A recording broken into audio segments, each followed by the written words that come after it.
Hello guys, स्वागत है आपका ब्लू बॉक्स सीजन 2 के एक और एक्सप्लेनेशन वीडियो में। और आज की वीडियो में मैं एपिसोड 6, 7 और 8 को एक्सप्लेन करूंगा। जैसा कि आपको पता ही है, 6th और 7th वीडियो पे स्ट्राइक आई हुई है, तो वो एपिसोड मेरे चैनल से हट चुके हैं, तो वो मुझे दोबारा डाल नहीं थे। तो कमेंट आ रहे थे, काफी लोगों ने वो भी मिस कर दिए थे, तो इसीलिए मैं पिछले 2 एपिसोड को कंबाइन करके न्यू एपिसोड भी इसके साथ ही डाल रहा हूँ। लास्ट एपिसोड में चिनात्सु का विंटर कप टूर्नामेंट स्टार्ट हो गया था और उसने अपना पहला मैच जीत लिया था। उसके बाद यूमेका और उनके बीच सब कुछ सॉर्ट आउट हो गया था, जिसका सारा क्रेडिट ताइकी को जाता है और इसीलिए चिनात्सु ने उसे हक कर लिया था। और एंड में यूमेका ताइकी से मिली थी। उसे पता चला था कि ताइकी ने अभी तक चिनात्सु को अपनी फीलिंग्स के बारे में नहीं बताया था और इसीलिए उसने अपने तरीके से उसे मोटिवेट किया था। अब अगले दिन चिनात्सु का थर्ड मैच होता है और वो हार जाती है और हार के फ्रस्ट्रेशन के बाद भी प्लेयर्स फील कर सकते थे उन्होंने लास्ट टाइम से अच्छा खेला था। और इन मैचेस की वजह से कभी ताइकी उससे पूछ नहीं पाया कि उसके हक का क्या मतलब था। और अब ईयर एंड होने वाला है। सुबह सुबह यूकी को चिनात्सु को बताती है उसके पेरेंट्स रात 8 बजे जापान आएंगे, तो हम 6 बजे तक उनसे मिलने के लिए निकल जाएंगे। और उसके बाद चिनात्सु अपने दादा दादी के साथ उनके घर नागोमी जाएगी और फिर 6 जनवरी को लौटेगी। फिर ताइकी उठकर बाहर आता है और चिनात्सु को देखकर फटाफट चला जाता है, क्योंकि हक करने के बाद से उसे समझ नहीं आ रहा था वो उससे क्या बात करे। और मॉम के सामने बात करना तो और भी मुश्किल हो चुका था। और स्कूल में भी ईयर एंड को लेकर सफाई चल रही थी। सारे स्टूडेंट जिम की सफाई करते हैं और ताइकी एक नजर चिनात्सु को देखता है। वो उसे बिल्कुल नॉर्मल लग रही थी और एक लड़का एक्समस ट्री को हटा रहा था। ताइकी कहता है कि हम इसे पूरे साल ऐसे नहीं रहने दे सकते। और अयामे सबको सफाई की इंस्ट्रक्शंस दे रही थी। जब वो नई नई आई थी तो सबको वो बहुत क्यूट लग रही थी, पर अब वो सबकी दादी अम्मा बन के उनसे काम करवा रही थी। और वो ताइकी को भी नहीं छोड़ती। जैसे ही वो उसे फ्री दिखता है वो उसे काम करने को बोलती है और अगर उसके पास कोई काम नहीं बचा है तो वो उसे इक्विपमेंट को दोबारा से गिनती करने का काम दे देती है। और उस जगह को देखकर अब ताइकी को बिल्कुल भी नहीं लग रहा था ये वही जगह है जहां उन्होंने क्रिसमस ईव सेलिब्रेट किया था। फिर वो इक्विपमेंट की गिनती करने स्टोरेज रूम में जाता है। नागिशा और चिनात्सु वहीं थी। नागिशा ताइकी को कहती है वो अच्छा कर रहा है। ताइकी सेम टू यू कहता है और अभी भी चिनात्सु से नॉर्मल लग रही थी। उसे ऐसा लग रहा था जैसे उनके बीच हक कभी हुआ ही नहीं था। और एक बंदा बास्केट को कार्ट में भरकर अंदर रखने जा रहा था। उसकी वजह से ताइकी चिनात्सु से टकरा जाता है। वो जल्दी से उसे सॉरी कहता है। चिनात्सु कहते है कोई बात नहीं। उसके बाद नागिशा कुछ और काम करने के लिए चली जाती है और चिनात्सु ताइकी से पूछती है क्या हक करने की वजह से वो उससे गुस्सा है। ताइकी मन में कहता है ऐसा कभी हो ही नहीं सकता। तभी निशिदा वहाँ आ जाता है। वो बताता है हमें रिफ्रेशमेंट में जूस मिल रहा है और ताइकी को उस पर बहुत ज्यादा गुस्सा आने लगता है, क्योंकि फाइनली उन्हें बात करने का थोड़ा सा टाइम मिला था और यहाँ भी वो कबाब में हड्डी बन गया। फिर चिनात्सु चली जाती है। ताइकी भी उसके पीछे पीछे जाता है और हीना उन्हें देख लेती है और हीना को देखते हुए अयामे उसे देख लेती है। तभी क्यों हीना से बॉक्सेस को स्टाफ रूम तक ले जाने में हेल्प मांगता है और वो दोनों भी चले जाते हैं और अयामे उन्हें देखती रह जाती है। जरूर यहाँ पे उसे कुछ न कुछ तो फील हो रहा था। अब शाम तक सफाई का काम फिनिश हो गया था। निशिदा सबको रेस्टोरेंट चलकर खाने के लिए कहता है, पर ताइकी को चिनात्सु से बात करनी थी, इसीलिए वो भागकर घर जाता है। उसे बताना था वो गुस्सा नहीं था, उसे तो खुशी मिली थी, क्योंकि वो जिसे लाइक करता है फाइनली उसने उसे हक किया था। फिर वो घर पहुँचता है और चिनात्सु के बारे में पूछता है, पर चिनात्सु ऑलरेडी जा चुकी थी, क्योंकि उसके पेरेंट्स की फ्लाइट जल्दी आ गई थी, इसीलिए वो भी थोड़ा जल्दी निकल गई थी। और अब ताइकी टूटने लगा था।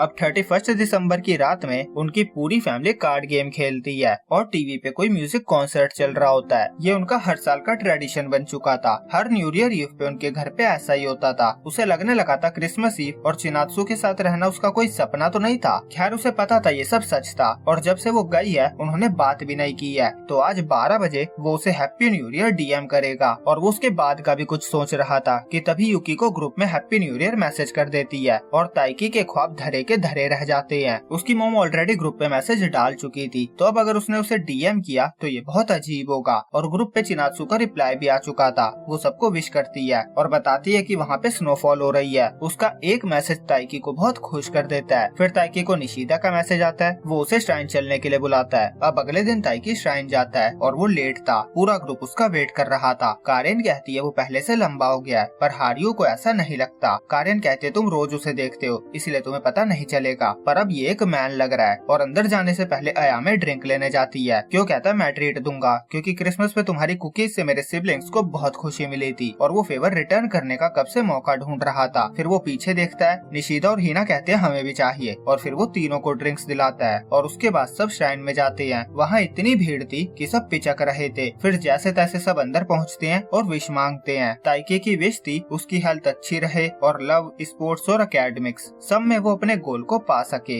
फिर निशिदा फॉर्च्यून चेक करवाने जाता है और उसका बैड लक निकलता है, इसीलिए वो दोबारा से पर्ची ड्रॉ करने चला जाता है। ताइकी भी पर्ची ड्रॉ करता है और उसका तो बहुत ज्यादा बैड लक निकलता है और वो भी दोबारा चला जाता है और सेकंड टाइम में उसका सुपर लक निकल जाता है। वो खुश हो जाता है और निशिदा का तो सेकंड टाइम में भी नहीं निकलता। वो ट्राई करता रहता है। फिर हीना ट्राई करती है, उसका भी सुपर लक निकलता है और अयामे को बस लव लाइफ अच्छी चाहिए थी, पर उसकी लव लाइफ किसी रोलर कोस्टर से कम नहीं थी, इसलिए वो भी दोबारा पर्ची ड्रॉ करने चली जाती है। और जब सबको उनके मनपसंद रिजल्ट मिल जाते हैं तो वो अपनी पर्ची को बांध देते हैं और फिर फूड स्टॉल के लिए जाने लगते हैं। और क्यों नोटिस करता है हीना को चलने में प्रॉब्लम हो रही थी। वो पूछता है तो हीना बताती है क्राउड में उसका पैर छिल गया था, क्यों के पास बैंडेज थी। वो उसे साथ चलने को कहता है। वो अयामे से कहता है वो दोनों बाद में मिलेंगे। अयामे को लगता है उनके बीच कुछ तो चल रहा है। दूसरी तरफ ताइकी भटक चुका था, वो ग्रुप से अलग हो चुका था और कारेन चिनात्सु को वीडियो कॉल करके न्यू ईयर विश करती है। वो बताती है वो सब श्राइन आए हुए हैं। वो ताइकी से भी उसकी बात करवाने वाली थी, पर जब वो पीछे देखती है तो वो वहाँ नहीं था। फिर चिनात्सु उसके फॉर्च्यून के बारे में पूछती है, तभी उसे किसी का मैसेज आता है। कारेन कहती है अगर वो बिजी है तो कोई बात नहीं, वो बाद में बात कर लेंगे। और चिनात्सु को ताइकी का मैसेज आया था। उसने कहा था वापस आने के बाद क्या तुम मुझे थोड़ा सा टाइम दे सकती हो, मुझे कुछ बात करनी है। चिनात्सु हाँ कहती है। उसके बाद ताइकी सबको ज्वाइन करता है। हारियू कहता है तुम बार बार लेट हो जाते हो, स्की ट्रिप पे लेट मत होना, भूलना मत 4th और 5th को स्की ट्रिप पे जाना है। ताइकी पूछता है हीना और क्यों कहाँ है, क्या वो भी गुम गए? तभी वो दोनों भी आ जाते हैं। क्यों कहता है नहीं हम कुछ काम से गए थे। फिर सब अपने अपने घर चले जाते हैं। रास्ते में कारेन अयामे से कहती है तुम्हें इन सबको मैनेज करने में बहुत प्रॉब्लम होती होगी ना, पर वो चश्मे वाला लड़का ठीक है। अयामे शॉक हो जाती है। कारेन कहती है तुम उसे लाइक करती हो ना, जब वो हीना के साथ था तो तुम जेलस लग रही थी। अयामे कहते है बिल्कुल भी नहीं, मुझे यूशा पसंद है। वो परेशान लग रही थी क्योंकि उसे पता था हीना क्या फील करती है और शायद क्यों उसे टफ टाइम से निकाल सकता है। और वो कारेन को क्लियर कर देती है वो अपनी टीम में से कभी किसी को डेट नहीं करेगी। अब अगले दिन नेबर्स ताइकी के घर पे गिफ्ट लेकर उन्हें न्यू ईयर विश करने आते हैं और ताइकी घर में लेटा हुआ सोच रहा था टाइम कितना स्लो बीत रहा है। चिनात्सु 6 जनवरी को आएगी, अभी भी 4 दिन बचे हैं। उसे चिनात्सु को देखने का बहुत मन कर रहा था, पर कुछ बातों की वजह से वो उसे फेस नहीं भी करना चाहता था। फिर वो उठता है और रनिंग पे चला जाता है। रास्ते में वो जहाँ जहाँ से गुजरता जाता है हर जगह उसे चिनात्सु के साथ बिताए मोमेंट्स याद आते हैं। 1 साल पहले तक उनकी बात भी नहीं होती थी, पर कुछ ही टाइम में सब कुछ कितना ज्यादा बदल गया। उसके साथ बिताया हर पल उसे याद आ रहा था। फिर वो जिम पहुँचता है और जिम में बिताए पल भी उसे याद आते हैं। कैसे वो हमेशा सुबह जिम जाता था और चिनात्सु ऑलरेडी वहाँ प्रैक्टिस कर रही होती थी। फिर वो वापस घर जाता है। यूकी को बताती है न्यू ईयर ग्रीटिंग्स के कार्ड आए हुए हैं। ताइकी चेक करता है, ज्यादातर कार्ड्स बिजनेस वालों के थे। तभी उसे चिनात्सु का ग्रीटिंग कार्ड दिखता है। वो ताइकी की फैमिली की शुक्रगुजार थी। उन्हीं की वजह से उसकी स्कूल लाइफ में कोई भी चेंजेस नहीं आए थे और वो आगे भी इसी तरह उनके साथ रहने के लिए एक्साइटेड थी। उसका मैसेज पढ़कर ताइकी को अभी उससे मिलने का मन कर रहा था। वो यहाँ नहीं थी पर वो उसकी प्रेजेंस को फील कर सकता था। उसे बहुत ज्यादा खुशी हो रही थी। फिर हमें 1 जनवरी का चिनात्सु का सीन दिखाया जाता है। उठने के कुछ ही देर में उसे ताइकी का मैसेज आया था कि उसे उससे कुछ बात करनी है और हाँ करने के बाद वो एम्बैरेस होने लगी थी। फिर उसके घर वालों ने कहा वो कब तक सोती रहेगी। फिर वो उठकर ब्रेकफास्ट करने गई। उसके ग्रैंपा ने उससे स्कूल और टीम के बारे में पूछा। चिनात्सु ने बताया वो सब में टॉप पे है। फिर ग्रैंपा ने कहा क्या उसे कोई लड़का पसंद है और ग्रैंड माँ ने ग्रैंपा को टोक दिया कि आजकल के बच्चों को इस बारे में बात करना पसंद नहीं है। तभी चिनात्सु ने उनसे पूछा वो दोनों कहाँ मिले थे। उन्होंने बताया ग्रैंड माँ होटल में शेफ का काम करती थी और ग्रैंपा रोज सुबह सुबह सब्जी डिलीवर करने आते थे। चिनात्सु ग्रैंपा से पूछती है उन्हें कब रियलाइज हुआ कि वो ग्रैंड माँ को पसंद करने लगे थे। ग्रैंपा कहते हैं आजकल के ग्रैंपा को इस बारे में बात करना पसंद नहीं है। उसके बाद उन्होंने चिनात्सु को स्नो हटाने का काम दिया। फिर हमें 2 तारीख का सीन दिखाया जाता है। चिनात्सु ने उठकर फोन चेक किया, आज उसके लिए कोई मैसेज नहीं था और फिर वो रेडी होकर वॉक पे निकल गई और उसे हर पल ताइकी की याद आई। जैसे किसी को छींक आई तो उसे ताइकी का अपना जैकेट देना याद आया। स्नो को देखकर ताइकी का स्नोबॉल फाइट के लिए पूछना याद आया। पहली बार जिम के बाहर स्टॉल ऑफर करना, डेली मॉर्निंग में प्रैक्टिस करने आना और कभी ब्रेक भी ना लेना, उसे ये सब याद आने लगा। उसके बाद वो घर गई। घर पे उसकी ग्रैंडमा ने कहा वो उसे बताएगी कि उसके ग्रैंपा ने कैसे प्यार का इजहार किया था। फिर जनवरी 3 को उन्होंने बताया ग्रैंपा ने कहा था वो चाहते हैं आंखें खुलते ही पहला इंसान जिसे वो देखे वो ग्रैंडमा हो। अब जनवरी 4 को ताइकी सबसे जल्दी बस स्टैंड पहुंचता है। फिर हारियो, निशिदा और क्यो आती है। वो खुश थे कि कम से कम आज ताइकी लेट नहीं हुआ था। फिर निशिदा गलत बस में जाने लगता है। हारियो बताता है वो गलत बस पकड़ रहा है, उन्हें नागानो जाना है। ताइकी को याद आता है चिनात्सु के ग्रैंपा का घर भी वहीं पे है, मतलब वो अभी वहीं होगी। दूसरी तरफ आज चिनात्सु जल्दी उठ गई थी। न्यू ईयर की लेजीनेस को खत्म करने का टाइम आ चुका था। ग्रैंपा उसे फिशिंग पे चलने के लिए कहते हैं जहाँ वो बचपन में जाया करते थे और वो कोनामी कोनामी लेक जाने के लिए निकल पड़ते हैं। इधर बाकी सब भी नागानो पहुँच ही गए थे। ताइकी सोच रहा था अगर वो यहाँ उतर जाए तो वो चिनात्सु के ग्रैंपा के घर जा सकता है, पर नहीं, वो खुद को रोक लेता है। उसे चिनात्सु के वापस आने तक का वेट करना ही होगा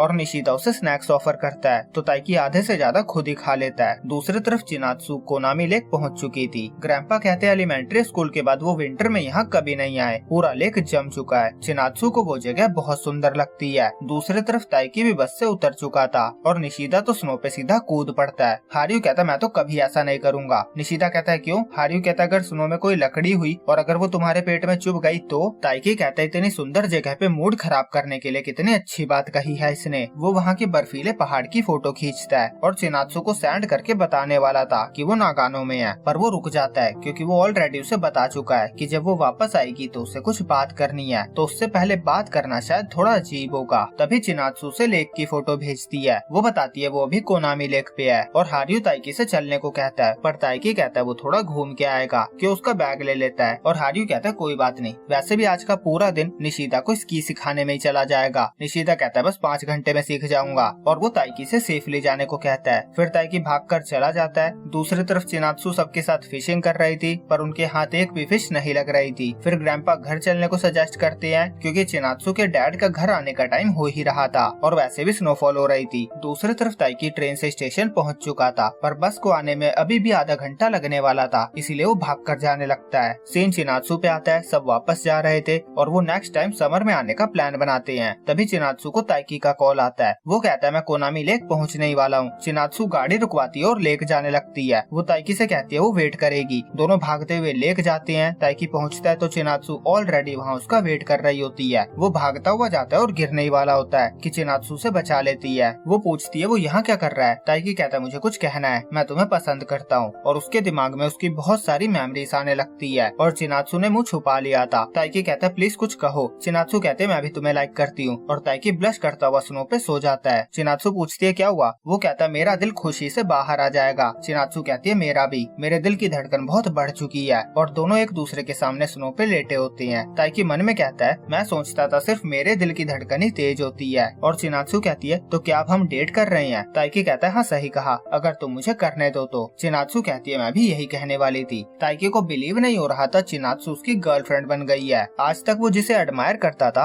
अब वो उसकी गर्लफ्रेंड है। तभी चिनात्सु की फैमिली वहाँ पहुँचती है। ग्रैंपा को नहीं पता था कि ताइकी कौन है, पर चिनात्सु की मॉम उसे जानती थी। वो उसे देखकर सरप्राइज हो गई थी। ताइकी कहता मैं स्की करने के लिए आया था, वो जगह यहाँ से ज्यादा दूर नहीं है। और फिर वो जाने लगता है पर मॉम उसे कहती है वो उसे छोड़ देगी। ताइकी कहता है रहने दो, 2 घंटे लग जाएंगे। मॉम कहती है ठीक है तो कम से कम हम तुम्हें स्टेशन तो छोड़ ही सकते हैं। फिर वो सब कार में बैठकर जाने लगते हैं। मॉम ग्रैंपा को बताती है चिनात्सु ताइकी की फैमिली के साथ ही रहती है। ग्रैंपा कहते हैं बाद में मुझे इस बारे में और बात करनी है। और ताइकी सोच रहा था कहीं ये सपना तो नहीं है। तभी चिनात्सु उसका हाथ पकड़ लेती है और 4 जनवरी वो पहला दिन बन जाता है जब ताइकी की पहली गर्लफ्रेंड बनी। अब वो स्टेशन पहुंचती है और ताइकी फटाफट ट्रेन पकड़ के निकल लेता है। रास्ते में उसे कन्फेशन याद आ रहा था। तभी उसे चिनात्सु का मैसेज आता है हैव अ सेफ ट्रिप और वो ब्लश करने लगता है। फिर वो होटल रूम पहुंचता है। वहाँ हारियू निशिदा को बैक मसाज दे रहा था। ताइकी कहता मैं डिस्टर्ब तो नहीं कर रहा? हारियू कहता नहीं। वो बताता है निशिदा आज बहुत बार गिरा है और इसकी पूरी बॉडी दर्द कर रही थी तो वो नूडल्स के बदले उसे मसाज दे रहा है। निशिदा कहता है पर मैं स्की करना सीख गया हूँ। वो हारियू को कल उससे मैच लगाने को कहता है। फिर ताइकी क्यों के बारे में पूछता है। हारियू बताता है वो नहाने गया है। फिर क्यों नहा कर आता है और पूछता है सब कैसा रहा। ताइकी कहता है तुम साइकी को क्या, तुम्हें हमेशा पता कैसे चल जाता है। और वो बताता है वो कपल बन गए हैं। क्यों कहता है अच्छी बात है, अब तुम्हें और ज्यादा मेहनत करनी होगी, तुम्हें नेशनल जाना है और प्रैक्टिस में मैं तुम्हारा साथ दूंगा। फिर अगले दिन वो सब स्की करते हैं। फिर रेस्टोरेंट में खाना खाते हैं और फाइनली वापस घर के लिए निकल जाते हैं। फिर ताइकी घर पहुंचता है। उसे ध्यान आता है कि चिनात्सु भी आने वाली होगी और अगर उसके पेरेंट्स को उनकी डेटिंग के बारे में पता चला तो मॉम तो उसे खींच के एक लगाएगी और हो सकता है कि चिनात्सु को यहाँ से जाना भी पड़े। तभी उसकी मॉम पूछती है क्या वो नागानो में चिनात्सु से मिला था।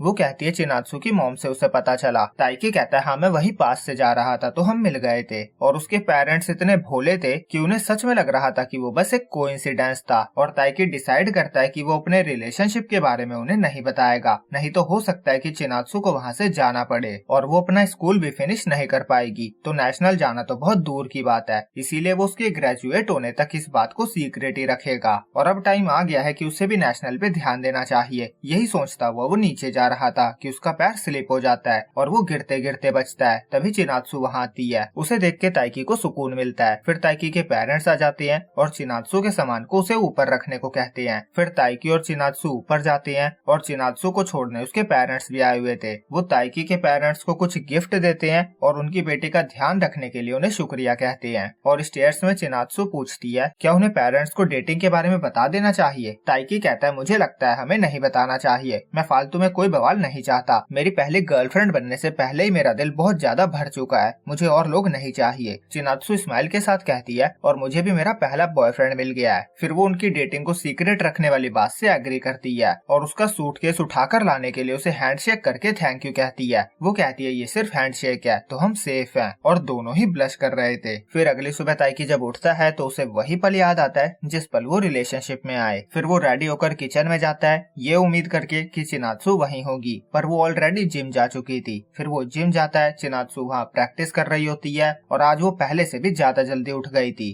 ताइकी उम्मीद कर रहा था कि वो दोनों साथ में स्कूल आएंगे, पर उसी ने तो उसे रिलेशनशिप को सीक्रेट रखने को कहा था, तो उसका ये उम्मीद करना ठीक नहीं था। और विंटर कप हारने के बाद से चिनात्सु और ज्यादा प्रैक्टिस करने लगी थी और ताइकी भी पीछे नहीं रहना चाहता था। उसके बाद असेंबली में न्यू ईयर की स्पीच दी जाती है और फिर स्टूडेंट काउंसिल का एक लड़का ताइकी को बैडमिंटन टीम के कैप्टन को एक डॉक्यूमेंट देने जाने के लिए भेजता है। जब ताइकी उनके क्लास में जाता है तो एक लड़का चिनात्सु से बात कर रहा था। वो अपने दिल को दिलासा देता है वो बस क्लासमेट है। तभी हारियो आता है और ताइकी उसे वो डॉक्यूमेंट देता है और चिनात्सु ताइकी को देखकर स्माइल करती है। सब स्टूडेंट नोटिस करते हैं चिनात्सु पहले से ज्यादा ग्लो कर रही थी। सब उसके बारे में ही बात कर रहे थे। ताइकी वहाँ से निकल आता है। वो सबको बताना चाहता था कि वो दोनों डेट कर रहे हैं, पर अगर उसने बताया तो खबर उड़ते उड़ते उनके पेरेंट्स तक भी पहुँच जाएगी और फिर सबको उनके साथ रहने के बारे में भी पता चल जाएगा। तो उसके पास चुप रहने के अलावा और कोई ऑप्शन नहीं था और वो जाकर डंबल्स उठाने लगता है, क्योंकि पूछने पे वो बताता है वो हल्क बनने की तैयारी कर रहा है। बेसिकली वो नेशनल जाना चाहता है और जब भी उसे टाइम मिलेगा तो वो एक्सरसाइज करके प्रैक्टिस करके नेशनल जाने के सपने को पाने के चांसेस को बढ़ाता रहेगा। क्यों सोचता है प्यार में पड़ने के बाद भी ये डिस्ट्रैक्ट ना होकर टीम पे ध्यान दे रहा है और इसकी यही बात चिनात्सु को भी पसंद आएगी। तभी ताइकी को चिनात्सु का मैसेज आता है। वो साथ लंच करने के लिए उसे इनवाइट करती है। फिर ताइकी जिम के स्टोरेज रूम में जाता है और उसके पीछे पीछे चिनात्सु भी वहाँ पहुँचती है। ताइकी कहता है तुमने मुझे डरा दिया। चिनात्सु कहती है मैं तो तुम्हारे पीछे पीछे आ रही थी। ताइकी कहता है तो तुमने कुछ कहा क्यों नहीं, और चिनात्सु कंफ्यूज थी। फिर वो कहती है अगली बार बता दूंगी। फिर वो ब्लैंकेट निकालती है और ताइकी को भी ऑफर करती है। वैसे तो ताइकी ऑफर एक्सेप्ट करना चाहता था पर वो मना कर देता है। फिर दोनों साथ में लंच करते हैं और दोनों ने सबसे पहले सेम ही चीज खाई थी। फिर वो कुछ जापानीज डिश की बातें करती हैं, जैसे ताइकी को क्या पसंद है और चिनात्सु को क्या पसंद है, और वो किसी रेस्टोरेंट जाकर उसे कभी ट्राई भी करेंगे। फिर वो उन्हें क्या क्या खाना नहीं पसंद इस बारे में भी बात करती हैं और उसके बाद चिनात्सु को नींद आने लगती है। ताइकी कहता है वो सो सकती है, जब बेल बजेगी तो वो उसे जगा देगा। वो कहता है आज तुम बहुत जल्दी भी उठ गई थी। चिनात्सु कहती है वो नर्वस थी इसीलिए जल्दी उठ गई थी, और फिर वो बैठे बैठे सो जाती है और वो गिरने ही वाली थी पर ताइकी हाथ लगाकर उसे बचा लेता है। और अब अगर कोई नर्वस हो रहा था तो वो बस ताइकी था। अगले सीन में सब जिम में प्रैक्टिस करते हैं। ताइकी हारियू के साथ प्रैक्टिस कर रहा था। हारियू कहता है उसके मूव्स अच्छे हैं, पर जैसे जैसे मैच कंटिन्यू होता है शटल कॉक से उसका फोकस हटता जाता है। वो बताता है स्प्रिंग आते ही फर्स्ट ईयर आ जाएंगे और देखते ही देखते नेशनल क्वालिफायर्स कब आ जाएंगे पता भी नहीं चलेगा। वो उसे अपने टाइम का सही से यूज करने की एडवाइस देता है। फिर ताइकी वाटर एरिया में जाता है। चिनात्सु उसे टॉवल ऑफर करती है। वो कहती है हारियू तुम्हें बहुत पुश करता है। ताइकी कहता है ये तो कुछ नहीं है, मुझे बहुत इम्प्रूव करना है, और चिनात्सु उसे देखती रह जाती है। ताइकी पूछता है क्या हुआ। वो कहती है आज वो कारेन से मिलने वाली है, तो क्या वो उसे उनकी डेटिंग के बारे में बता सकती है। वो बताती है उसने उसे बहुत सी अच्छी एडवाइस दी है। ताइकी हाँ कहता है, पर वो उसे ध्यान देने को कहता है कि कारेन अपने बॉयफ्रेंड या अपनी सिस्टर को ना बताए। फिर स्कूल के बाद चिनात्सु कारेन से रेस्टोरेंट में मिलने जाती है। वो उसके लिए नागानो से सुवेनियर भी लाई थी, वो उसे देती है। कारेन पूछती है कि उसने न्यू ईयर हॉलीडेज में मजे किए। चिनात्सु कहती है मुझे तुम्हें कुछ बताना है। वो एम्बैरेस होकर कहती है मेरा एक बॉयफ्रेंड है। कारेन पूछती है क्या वो ताइकी है। चिनात्सु हाँ कहती है। कारेन पूछती है क्या उसने प्रपोज किया। चिनात्सु हाँ कहती है। कारेन सेलिब्रेट करने के लिए पिज्जा, फ्रेंच फ्राइज और बहुत सारी चीजें ऑर्डर कर देती है। चिनात्सु कहती है इतना सब? कारेन कहती है सेलिब्रेट करने का मौका बार बार नहीं मिलता, आज मैं जम के खाऊंगी। वो उसे कॉन्ग्रेचुलेट करती है और वो उसके लिए बहुत ज्यादा खुश भी थी। वो कहती है सच कहूँ तो मैं बहुत नर्वस हो रही थी, तुम दोनों ही बहुत ज्यादा कॉशियस हो, पर क्योंकि तुम फूक फूक कर कदम रखने वाले में से हो तो ताइकी अच्छा लड़का होगा। चिनात्सु एग्री करती है। वो कहती है जब मैं ताइकी की ऑनेस्टी देखती हूँ तो मुझे उसे चेरिश करने का मन करता है। मैं चाहती हूँ वो इसी तरह आगे बढ़ता रहे, स्माइल करता रहे। कारेन कहते तुम उससे प्यार ना पाकर उसे प्यार देना चाहती हो, उसकी केयर करना चाहती हो, ये तुम्हारे प्यार करने का तरीका है। और अब चिनात्सु को समझ आता है इसे ही प्यार कहते हैं। फिर कारेन चिकन भी ऑर्डर करती है और कहती है कहीं तुम्हारा फ्लर्टिंग नेचर देखकर वो फिसल न जाए। तभी उसे ध्यान आता है वो दोनों एक ही साथ रहते हैं। वो कहती है कहीं इसीलिए तो तुम दोनों डेट नहीं कर रहे हो। चिनात्सु कहती है नहीं ये बात नहीं है। वो कहती है एक्चुअली वो उसे टच करना चाहती है, उसके हाथ कितने बड़े और स्ट्रॉन्ग है, उसके बाल, उसकी जैकेट, अब वो उसकी गर्लफ्रेंड है तो वो उसे टच तो कर ही सकती है। उसे लग रहा था वो किसी परवर्ट की तरह बातें कर रही थी। कारेन कहती है ये तो अच्छा है, पर भी चिनात्सु का जन्म हो गया है। उसे अच्छा लगता है कि चिनात्सु भी इस तरह से सोचती है। वो उसे बहुत टाइम से जानती है पर उसने ऐसे चिनात्सु को कभी नहीं देखा था। चिनात्सु पूछती है क्या तुम्हें मजा आ रहा है? कारेन कहती है बहुत ज्यादा। वो कहती है लव में आप खुद की न्यू साइड्स को देख पाते हो, इसी तरह परवर्ट बनती जाना। सीन शिफ्ट होता है, चिनात्सु घर जाती है, ताइकी उसका वेलकम करता है और चिनात्सु उसे देखती रह जाती है। ताइकी पूछता है क्या हुआ? वो कहती है कुछ नहीं और फिर वो अपने रूम में चली जाती है। और ताइकी सोचता है ऐसा भी क्या छुपा रही है। अब अगले दिन स्कूल में चिनात्सु किसी को मैसेज कर रही थी। नागिशा उसे प्रैक्टिस के लिए बुलाने आती है। वो पूछती है वो किससे बात कर रही है। चिनात्सु बताती है राइवल से जो यूमेका थी और वो भी प्रैक्टिस करने जा रही थी। जी हाँ गाइस, यूमेका ने दोबारा से बास्केटबॉल खेलना स्टार्ट कर दिया है। उसके बाद जिम में कोच ऑफिशियली चिनात्सु को कैप्टन बनाने की अनाउंसमेंट करते हैं और फिर चिनात्सु मोटिवेशन स्पीच देती है। कैप्टन होना एक बड़ी रिस्पॉन्सिबिलिटी है। उनकी हार का श्रेय जितना कैप्टन को जाता है उतना ही सभी टीम मेंबर्स को। कोर्ट में खड़ा होना, बॉल पकड़ना, हर शॉट को कॉन्फिडेंस के साथ शूट करना, उन्हें सब कुछ की प्रैक्टिस करनी होगी ताकि प्रेशर सिचुएशंस में वो गलतियां ना करे और इस समर वो जीत के रहेंगे। दूसरी तरफ निशिता ताइकी को अगले महीने होने वाले फर्स्ट ईयर टूर्नामेंट की गाइडलाइंस की लिस्ट देता है। टूर्नामेंट से ताइकी को यूशा की याद आ जाती है। फिर वो प्रैक्टिस करने जाते हैं और जाते हुए चिनात्सु और ताइकी नेट की दूसरी तरफ से एक दूसरे को गुड लक विश करते हुए जाते हैं और मात्सुओका उन्हें देख लेता है। फिर प्रैक्टिस के बाद शाम को ताइकी रनिंग करने जाता है, तभी कहीं से मात्सुओका आकर उससे आगे निकल जाता है। ताइकी स्पीड बढ़ाकर उससे आगे निकलता है। फिर मात्सुओका दोबारा उससे आगे निकल जाता है। ताइकी पूछता है वो इसे कंपटीशन क्यों बना रहा है। मात्सुओका कहता है मैं तो बस रनिंग कर रहा हूँ। वो कहता है वैसे भी यहाँ कोई प्राइस नहीं है जो मैं तुमसे कॉम्पीट करूँ। ताइकी कहता है तुम ये सब कुछ चिनात्सु की वजह से कर रहे हो ना। मात्सुओका कहता है ये तुम्हारी सोच है। फिर वो कहता है वैसे भी सब कुछ सेटल हो चुका है, मैं विंटर कप में उसका मैच देखने जाना चाहता था। चिनात्सु बहुत औसम लग रही होगी। फिर वो कहता है वैसे मैं बहुत पॉपुलर हूँ, जब मैं जूनियर हाई में था तब मुझे हाई स्कूल की लड़की ने डेट के लिए पूछा था। मुझे लड़कियाँ पसंद थी तो मुझे वो सब अच्छा लगता था, पर चिनात्सु का मुझ में कोई इंटरेस्ट नहीं था और उसे खेलता हुआ देखकर मुझे रियलाइज हुआ मैं उन लोगों की तरफ अट्रैक्ट होता हूँ जिनका फोकस उनके काम पे होता है और इसीलिए मात्सुओका अब्रॉड गया था। उसे लगा था अगर वो अच्छा बास्केटबॉल खेलने लगेगा तो चिनात्सु उसे नोटिस करने लगेगी, पर उसे ये नहीं पता था कि जब तक वो वापस आएगा कोई और लड़का पहले उसके बहुत क्लोज आ चुका होगा। फिर वो ताइकी को ब्रिज तक रेस लगाने को कहता है और हारने वाले को 100 स्क्वाट्स लगाने होंगे। वो सोचता है उसने बेकार में इतनी मेहनत करी। जब से वो चिनात्सु के प्यार में पड़ा जो कि अपनी चीजों पे ध्यान देती है, इसीलिए वो भी अपनी चीजों पे ध्यान देने लगा। फिर उसने यूमेका के बारे में सुना।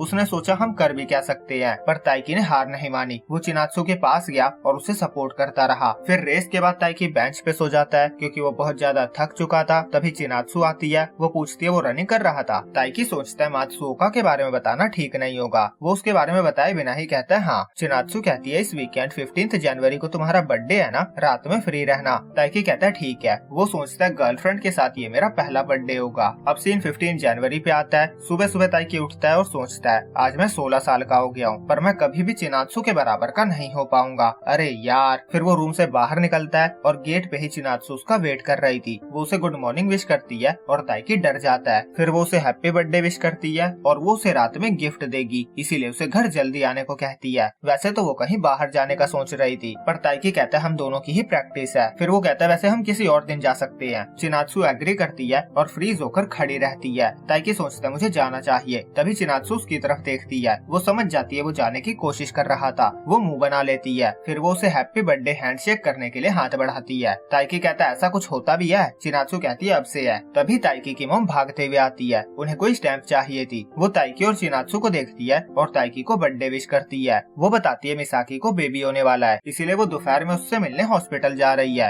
वैसे मिसाकी ताइकी के डैड के ब्रदर की वाइफ है। मॉम कहती है वापस आते हुए वो केक लेते हुए आएगी और मॉम की टाइमिंग को देखते हुए ताइकी सोचता है मुझे पता था एक घर में रहते हुए डेट करना सही नहीं होगा। और मॉम चिनात्सु को बताती है उन्होंने जिस इंग्रेडिएंट की बात की थी वो आ चुकी है। फिर स्कूल में क्यों ताइकी को बर्थडे विश करता है और वो उसे वे प्रोटीन गिफ्ट देता है। फिर अयामे आती है, उसे भी उड़ते उड़ते खबर मिली थी कि आज ताइकी का बर्थडे है। वो कहती है 15 जनवरी को अच्छे बच्चों का बर्थडे होता है। ताइकी कहते क्या दे रही हो? अयामे कहते तुम्हें मुझे पहले बताना चाहिए था कि तुम्हारा बर्थडे है, मैं कुछ लेकर आती। ताइकी कहते कोई बात नहीं, मैं बड़ा हो गया हूँ। वो कहता है सिर्फ क्यों और हीना ही मुझे गिफ्ट देते हैं। वो सोचता है हीना हर साल मुझे गिफ्ट देती है पर शायद इस बार नहीं देगी। जूनियर हाई में हीना को जब पहली बार पता चला था कि आज ताइकी का बर्थडे है तो उसने भी उसे पहले बताने को कहा था और उसके बाद से हर साल वो ताइकी को उसकी एज जितनी चॉकलेट दिया करती थी। अब हारियो ताइकी को विश करता है और गिफ्ट में प्रोटीन ड्रिंक देता है और निशिदा भी विश करता है और उसके अगेंस्ट मैच खेलने की परमिशन देता है और ताइकी के हर 5 पॉइंट पे वो हैप्पी बर्थडे वाला सॉन्ग गाएगा। फिर हीना भाग कर आती है और ताइकी के पॉकेट में कुछ रख कर चली जाती है। वो उसे उसका 3rd बर्थडे विश करती है। ताइकी सरप्राइज हो जाता है 3rd बर्थडे। वो पॉकेट से कुछ निकालता है, उसमें 3 चॉकलेट थी। वो कहता है 13 कम है। हीना कहती है मुझे लगा तुम 3 साल के हो। फिर नीना हीना से कहती है तुमने उसे गिफ्ट दिया। हीना कहती है उस बात को बहुत टाइम हो चुका है, मैं उसे भुला चुकी हूँ। यहाँ वो रिजेक्शन की बात कर रही है और निशिदा ताइकी से कहता है वो हर साल तुम्हें गिफ्ट देती है, कितनी अच्छी दोस्त है। ताइकी सोचता है दोस्त। फिर वो चॉकलेट खाता है, उसे वो खाए हुए बहुत टाइम हो गया था, उसे तो उसका टेस्ट भी याद नहीं था। फिर छुट्टी के टाइम वो गर्ल्स टीम को देखता है, चिनात्सु उनके साथ नहीं थी। वो सोचता है वो ऑलरेडी जा चुकी होगी, उसने कहा था वो मुझे कुछ देने वाली है, क्या हो सकता है, बस प्रोटीन ना हो, शायद हग। और ये सोचकर वो लाल होने लगता है। फिर वो सोचता है नहीं मेरी फैमिली भी वहाँ होगी, कुछ नॉर्मली होगा। तभी उसे मॉम का कॉल आता है। वो बताती है मिसाकी को पेन होने लगा है इसीलिए वो घर लेट आएंगे और डिनर की रिस्पॉन्सिबिलिटी उन्होंने चिनात्सु को दे दी है। ताइकी सोचता है तो जब तक वो नहीं आते तब तक हम घर पे अकेले होंगे। वो घर पहुँचता है, चिनात्सु उसका वेलकम करती है। वो डिनर बनाने की तैयारी कर रही थी। ताइकी बताता है मॉम का कॉल आया था, वो लेट आएगी। चिनात्सु कहती है उसे पता है। वो बताती है स्टार्टिंग से ही डिनर बनाने का प्लान उसका था। ताइकी सोचता है ये कुछ बड़ा नहीं है पर ये मेरा गिफ्ट है। फिर चिनात्सु उसे चेंज करने को कहती है। ताइकी सोचता है हम सिर्फ अकेले ही नहीं है, वो डिनर भी बना रही है। वो चेंज करके आता है और देखता है चिनात्सु धीरे धीरे बहुत केयरफुली सब्जियां काट रही थी। वो हेल्प ऑफर करता है पर चिनात्सु मना कर देती है। वो कहता है पर मैं अपने बर्थडे वाले दिन को साथ खाना बनाते हुए याद रखना चाहता हूँ। चिनात्सु कहते बहुत चालाकी दिखा रहे हो। ताइकी कहता है पर मैं सच में ये फील करता हूँ। फिर वो पूछता है हम क्या बना रहे हैं। चिनात्सु बताती है ऑमलेट राइस। ताइकी सरप्राइज हो जाता है। चिनात्सु कहती है हमने प्लान किया था हम कभी बाहर जाकर खाएंगे, तुमने कहा था तुम्हें ये पसंद है तो मैंने सोचा यही बना दूं,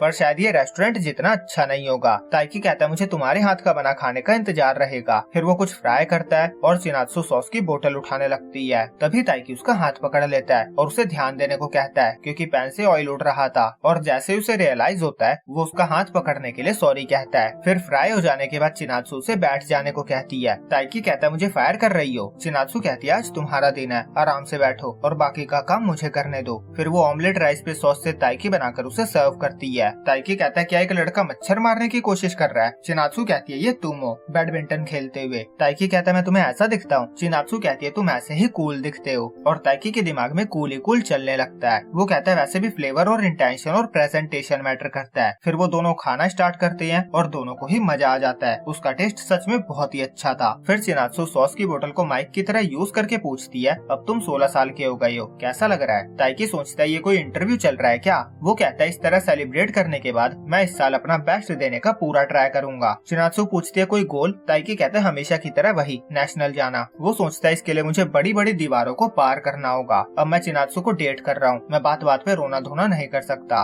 वो कहता है मैं और जीतना चाहता हूँ। चिनात्सु कहती है मैं भी यही चाहती हूँ, मैं देखना चाहती हूँ तुम कैसा करोगे। ताइकी सोचता है ये तो प्रॉपर इंटरव्यू चल रहा है। चिनात्सु पूछती है स्प्रिंग में नए फर्स्ट ईयर आएंगे तो वो कैसा सीनियर बनना चाहेगा। ताइकी अपने सीनियर्स को इमेजिन करके कहता है स्ट्रिक्ट। फिर चिनात्सु लास्ट क्वेश्चन पूछती है। वो कहती है वो कब तक उसे चिनात्सु सैनपाई कहकर बुलाएगा, आखिर वो उसकी गर्लफ्रेंड है। ताइकी सोचता है मैंने कभी सैनपाई कहने के अलावा कुछ सोचा ही नहीं, पर ये सच है कि ये मेरी गर्लफ्रेंड है, अब कहना होगा। वो उसे सिर्फ चिनात्सु कहने की कोशिश करता है। वो अटकता अटकता किसी तरह बोल देता है। चिनात्सु को भी अच्छा लगता है, तभी वो सैनपाई कहता है और यहाँ हो जाता है मेहनत का सत्यानाश। वो सोचता है मैं हमेशा ही सैनपाई कहता आया हूँ, मैं अचानक से चेंज नहीं कर पाऊंगा। चिनात्सु कहती है शायद तुम्हें इस चीज की प्रैक्टिस करने की जरूरत है। ताइकी कहता है हाँ मैं ट्राई करूंगा। और उसने उसे सिर्फ ताइकी कहा था। वो भी ये नोटिस करता है अभी तक वो उसे ताइकी कुन कहती थी पर अब सिर्फ ताइकी कहा। चिनात्सु चिनात्सु कहती है मैं कब से सिर्फ ताइकी कहने का ही सोच रही थी, मैं जेलस थी क्योंकि तुम्हारे टीममेट्स, क्लासमेट्स सब तुम्हें सिर्फ ताइकी ही कहते थे। वो कहती है मैं तुम्हारी सीनियर हूँ, मैं ताइकी कहना हैंडल कर लूंगी। और फिर वो ब्लश करने लगती है। ताइकी भी ब्लश कर रहा था